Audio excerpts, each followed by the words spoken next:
दोस्तों, पूरी दुनिया कोरोना वायरस के दौर में जी रही है। पूरी लाइफस्टाइल बदल चुकी है और हम घरों में कैद हैं। जीवन की रफ्तार मंदी पड़ चुकी है, लेकिन इस बुरे दौर के बीच हमें एक पॉजिटिव चीज दिख रही है और वो है प्रकृति। पृथ्वी अपने घाव फिर से भरने में लगी है। इंसान के घर पर रहने के चलते भारत के कई शहरों में प्रदूषण कम हो चुका है। नदियां साफ हो रही हैं, इतनी साफ कि पानी पीने योग्य बन चुका है। इस बीच सबसे अच्छी खबर आई थी कि ओजोन लेयर का छेद भरने लगा है। लिहाजा दोस्तों, हम आपको बताने वाले हैं कि कोरोना का नेगेटिव पॉइंट दुनिया देख रही है, लेकिन जो पॉजिटिव पॉइंट है वो आपको दिखाते हैं कि अगर आपके हाथ से एक चीज छिन रही है तो दूसरे हाथ से कहीं बेहतर मिल भी रही होती है। हम आपको दुनिया की सबसे बेहतरीन जानकारी से रूबरू करवाएं, उससे पहले आप चैनल को सब्सक्राइब कर लीजिए ताकि ऐसे रिसर्च बेस्ड जानकारी आपको मिलती रहे। और कमेंट करके जरूर बताइए कि ये सकारात्मक पहलू आपको कैसा लगा। तो चलिए दोस्तों, शुरू करते हैं। नंबर 1, साफ हो रही है धरती की हवा। भारत में लॉकडाउन के चलते हवा काफी साफ हो चुकी है। सैटेलाइट से ली गई हालिया तस्वीर में दिख रहा है कि भारत के अलग अलग शहर जो भयानक प्रदूषण से जूझ रहे थे, वहां स्थिति शानदार हो चुकी है। प्रदूषण का स्तर बहुत हद तक गिर गया है। सैटेलाइट मैप के मुताबिक 24 मार्च से लेकर 24 अप्रैल के बीच पूरे भारत में नाइट्रोजन डाइऑक्साइड कंसंट्रेशन में तगड़ी गिरावट देखी गई है। तस्वीरों से पता चल रहा है कि प्रदूषण के स्तर में 40 से 50% की गिरावट देखने को मिली है। हालांकि उत्तर पूर्वी भारत में नाइट्रोजन डाइऑक्साइड कंसंट्रेशन अब भी थोड़ा ज्यादा है, क्योंकि ये क्लस्टर पूरी तरह से कोल बेस्ड पावर प्लांट से लिंक्ड है, जहां भारत का सबसे बड़ा पावर स्टेशन विंध्याचल सुपर है। पावर प्लांट और गाड़ियों से नाइट्रोजन डाइऑक्साइड सामान्य तौर पर निकलता है। इससे पर्यावरण बहुत दूषित होता है। ऐसे में लॉकडाउन के बाद इसमें बड़े पैमाने पर कमी देखने को मिली है। नंबर 2, भर रहे हैं पृथ्वी के घाव। अगर लॉकडाउन में कुछ अच्छा हुआ है तो वो है प्रकृति की दिन प्रतिदिन बेहतर होती तस्वीर। सबसे अच्छी खबर ये है कि ओजोन लेयर का छेद भरने लगा है। इस बात की पुष्टि करते हुए साइंटिस्ट ने बताया कि आर्कटिक पर 1 मिलियन वर्ग किलोमीटर चौड़ा छेद अब बंद हो गया है। सबके लिए हैरानी वाली बात है ये, क्योंकि बचपन से लेकर अब तक इस ओजोन के बारे में हमेशा चिंता वाली बातें ही सुनते आ रहे हैं। बस पहली बार अच्छी खबर सुनने को मिली है। धरती की इस गंभीर समस्या का इस तरह से खत्म होना एक बड़ी उपलब्धि से कम नहीं है। ओजोन लेयर में 1 मिलियन वर्ग किलोमीटर क्षेत्र में फैला हुआ एक दुर्लभ छेद था, जो इस महीने की शुरुआत में वैज्ञानिकों द्वारा खोजा गया था। छेद होने के पीछे नॉर्थ पोल पर कम तापमान को माना गया था। अगर ये छेद हवा की धाराओं के साथ साउथ की ओर बढ़ने में कामयाब होता तो इससे इंसानों को सीधा खतरा होता। कोपरनिकन एटमॉस्फेयर ऑब्जर्वेशन सर्विस ने जानकारी दी है कि उत्तरी ध्रुव में आर्कटिक के ऊपर जो अप्रत्याशित रूप से ओजोन छेद बना था, वो पूरी तरह से बंद हो गया है। इस छेद ने पिछले महीने बहुत बड़ा आकार ले लिया था। वैज्ञानिकों को आशंका थी कि ये छेद दक्षिणी गोलार्ध तक जा सकता है, लेकिन ऐसा नहीं हुआ। वैज्ञानिकों का मानना है कि कोरोना संकट के समय इस घटना का होना महज संयोग है। वैज्ञानिकों का मानना है कि इस छेद के बंद होने की वजह समतापमंडल का गर्म होना है। अप्रैल महीने से उत्तरी ध्रुव का तापमान बढ़ना शुरू हो जाता है। इस कारण आर्कटिक के ऊपर की समतापमंडल परत भी गर्म होने लगी और ओजोन परत में ओजोन की मात्रा बढ़ने लगी, यानी वो छेद बंद हो गया। पृथ्वी के वायुमंडल में क्षोभ मंडल और समताप मंडल के बीच 15 से 30 किलोमीटर में ओजोन की बहुतायत होती है, जिसे ओजोन परत कहते हैं। ये सूर्य से आने वाली हानिकारक अल्ट्रावायलेट किरणों को रोक देती है। ओजोन परत में छेद का मतलब उस क्षेत्र में ओजोन की मात्रा बहुत ही कम हो जाना होता है। आमतौर पर ओजोन परत में छेद का मतलब अंटार्कटिका के ऊपर वाले छेद को माना जाता है, जो दशकों से बड़ा होता जा रहा है। उसके बड़े होने के पीछे की वजह वायु प्रदूषण माना जाता है।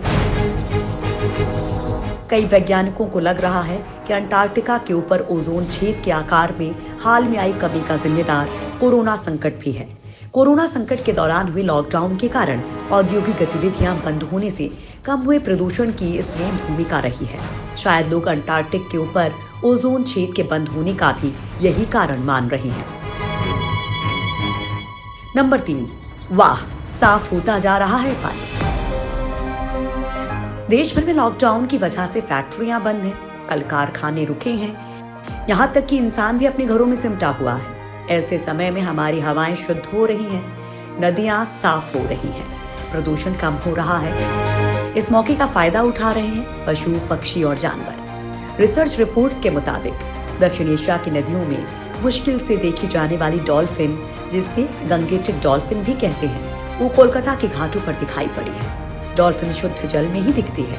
ऐसे पिछले कुछ वर्षों से नदियों का जो हाल हुआ है, उससे वो वहां दिखना बंद हो गई थी। अब ये एक अच्छा संकेत है कि डॉल्फिन घाटों में दिखाई दे रही हैं। पर्यावरणविदों के लिए भी आश्चर्य का विषय बना हुआ है। करीब 30 साल पहले तक गंगेटिक डॉल्फिन कोलकाता के अलग अलग घाटों पर आसानी से दिखाई पड़ती थी, लेकिन जैसे जैसे जल प्रदूषण बढ़ता गया, ये दिखाई देनी बंद हो गई। नंबर 4, नदियों के लिए वरदान बना लॉकडाउन। लॉकडाउन के कारण प्रकृति को लगातार फायदा हो रहा है। गंगा, यमुना, नर्मदा जैसी नदियों के पानी की गुणवत्ता में सुधार की तगड़ी रिपोर्ट है। हरिद्वार और ऋषिकेश में पानी में घुले डिसॉल्व्ड सॉलिड की मात्रा में 500% की कमी आई है। लिहाजा गंगा का पानी कई साल बाद पीने लायक हो चुका है। तो वहीं मटमैली नदी में तब्दील हो चुकी यमुना और नर्मदा का पानी भी बिल्कुल क्लियर हो चुका है। क्योंकि जहरीला औद्योगिक कचरा भारत में नदियों के प्रमुख प्रदूषकों में से एक है और फिलहाल सारे कारखाने बंद हैं, लिहाजा इसका सकारात्मक असर नदियों पर पड़ा है। नदियों के पानी में 60% से ज्यादा का सुधार देखा जा रहा है। नर्मदा नदी के पानी में तो अब पशु पक्षी आजाद घूम रहे हैं। फिलहाल नर्मदा का 10 फीट की गहराई तक का पानी साफ दिख रहा है। पारदर्शिता बढ़ चुकी है। नर्मदा के पानी का TDS पहले 126 मिलीग्राम प्रति लीटर मापा गया था, जो अब 70 तक पहुंच चुका है। आपको बता दें कि मिनरल वाटर का TDS 55 से 60 मिलीग्राम प्रति लीटर रहता है। नंबर 5, नासा ने बताया साफ हुआ देश का आसमान। नासा के एक सैटेलाइट ने पिछले 20 साल में उत्तरी भारत में सबसे कम एरोसोल स्तर मापा है और इसके पीछे सबसे मुख्य वजह मानवीय गतिविधियों का कम हो जाना है। एरोसोल ऐसे बहुत छोटे सॉलिड और लिक्विड पार्टिकल्स होते हैं जो विजिबिलिटी कम करने के साथ इंसानों के फेफड़े और दिल को प्रभावित करता है। इंसानों द्वारा बना एरोसोल प्रदूषण के घातक स्तर को बढ़ाता है। इंसान फसलों को जलाकर, जैविक ईंधन जलाकर ये पैदा करते हैं, जबकि ज्वालामुखी, जंगल में लगी आग और आंधी आदि से प्राकृतिक एरोसोल पैदा होते हैं। नासा ने मैप के जरिए इस स्तर को दिखाया है। इसके लिए साल 2016 से 2020 के मार्च 31 से अप्रैल 5 तक की अवधि में तस्वीरें ली गई हैं। एरोसोल ऑप्टिकल डेप्थ के डेटा को नासा की वेरा सैटेलाइट के मॉडरेट रेजोल्यूशन इमेजिंग स्पेक्ट्रोरेडियोमीटर यानी कि मॉडीज द्वारा लिया गया है। नंबर 6, 75 साल में पहली बार साफ निर्मल धरा। वर्ल्ड हेल्थ ऑर्गेनाइजेशन के अनुसार हर साल दुनिया में प्रदूषण के चलते 7 मिलियन लोगों की मौत होती है। ऐसे में सिर्फ डेटा ही नहीं बल्कि आपकी आंखें भी साफ मौसम को देख सकती हैं। साफ नीला आसमान और साफ हवा प्रदूषण रहित तस्वीर दिखा रहा है। लॉकडाउन के चलते कई शहरों में प्रदूषण में भारी गिरावट देखने को मिली है। इस दौरान सड़कों पर वाहनों की कमी और पावर प्लांट्स बंद होने के चलते हानिकारक PM 2.5 और नाइट्रोजन डाइऑक्साइड में कमी देखने को मिली है। भारत के जो 21 शहर सबसे ज्यादा प्रदूषित थे, लॉकडाउन के चलते वहां प्रदूषण 80% तक कम हो गया है। वहीं वैज्ञानिकों के मुताबिक धरती इतनी साफ इससे पहले द्वितीय विश्व युद्ध के दौरान हुई थी। इसका मतलब है कि पृथ्वी 75 साल में सबसे ज्यादा साफ हुई है। इस साल कार्बन उत्सर्जन में 5% की गिरावट आने की उम्मीद है।